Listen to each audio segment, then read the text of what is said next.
प्रेरितों के काम अध्याय 18 कुरिन्थुस नगर में। इसके बाद पौलुस एथेंस को छोड़कर कुरिन्थुस में आया। वहां उसे अक्विला नामक एक यहूदी मिला जिसका नाम कुरिन्थुस में हुआ था। वह अपनी पत्नी प्रिस्किल्ला के साथ इटली से हाल ही में आया था, क्योंकि क्लौदियुस ने सब यहूदियों को रोम से निकाल जाने की आज्ञा दी थी, इसलिए वह उसके यहाँ गया। उसका और उसका एक ही उद्यम था, इसलिए वह उसके साथ रहा और वे काम करने लगे। और उनका उद्यम तंबू बनाने का था। वह हर एक सब्बत के दिन आराधनालय में वाद विवाद करके यहूदियों और यूनानियों को समझाता था। जब सीलास और तीमुथियुस मकिदुनिया में आए तो पौलुस वचन सुनाने की धुन में यहूदियों को गवाही देने लगा कि यीशु ही मसीह है। परंतु जब वे विरोध और निंदा करने लगे तो उसने अपने कपड़े झाड़कर उनसे कहा, तुम्हारा लहू तुम्हारी ही गर्दन पर रहे, मैं निर्दोष हूँ। अब से मैं अन्य जातियों के पास जाऊंगा। वहां से चलकर वह तीतुस युस्तुस नामक परमेश्वर के एक भगत के घर में आया जिसका घर आराधनालय से लगा हुआ था।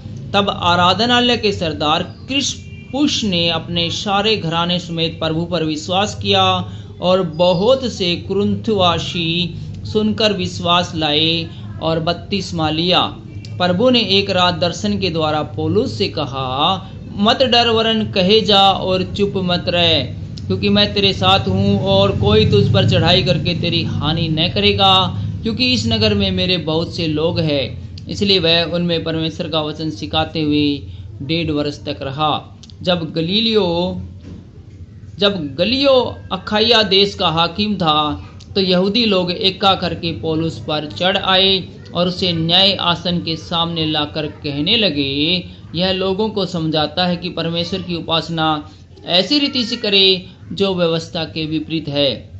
जब पौलुस बोलने पर ही था तो गल्लियो ने यहूदियों से कहा, हे यहूदियों, यदि यह कुछ अन्याय या दुष्टता की बात होती तो उचित था कि मैं तुम्हारी सुनता, परंतु यदि यह वाद विवाद शब्दों और नामों और तुम्हारे यहाँ की व्यवस्था के विषय में है तो तुम ही जानो, क्योंकि मैं इन बातों का न्याय नहीं बनना चाहता।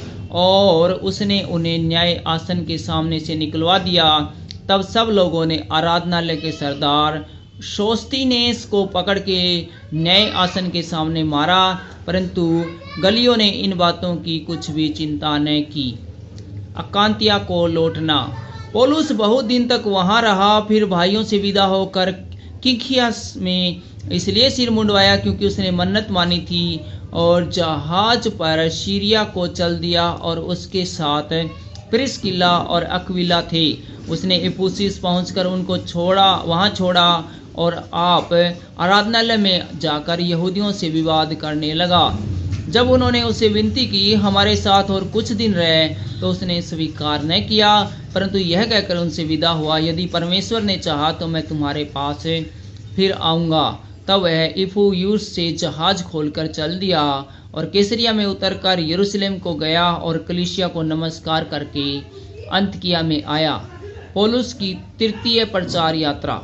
फिर कुछ दिन रहकर वह वहां से निकला और एक ओर से गलातियों और फ्रूगिया प्रदेशों में सब चेलों को सितर करता फिरा। इफुसिस नगर में अपोलोस नामक एक यहूदी जिसका जन्म सिकुंद्रिया में हुआ था, जो विद्वान पुरुष था और पवित्र शास्त्र को अच्छी तरह से जानता था, इफुसिस में आया। उसने प्रभु के मार्ग से शिक्षा पाई थी और मन लगाकर यीशु के विषय ठीक ठीक सुनाता और सिखाता था, परंतु वह केवल यूहन्ना के बपतिस्मा की बात जानता था। वह आराधनालय में निडर होकर बोलने लगा, पर प्रिस्किल्ला और अक्विला उसकी बातें सुनकर उसे अपने यहाँ ले गए और परमेश्वर का मार्ग उसको और भी ठीक ठीक बताया।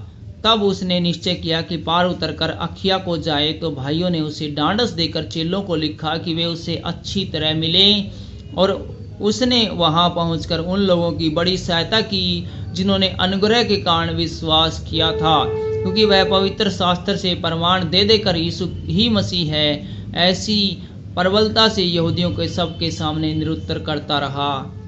Thank you.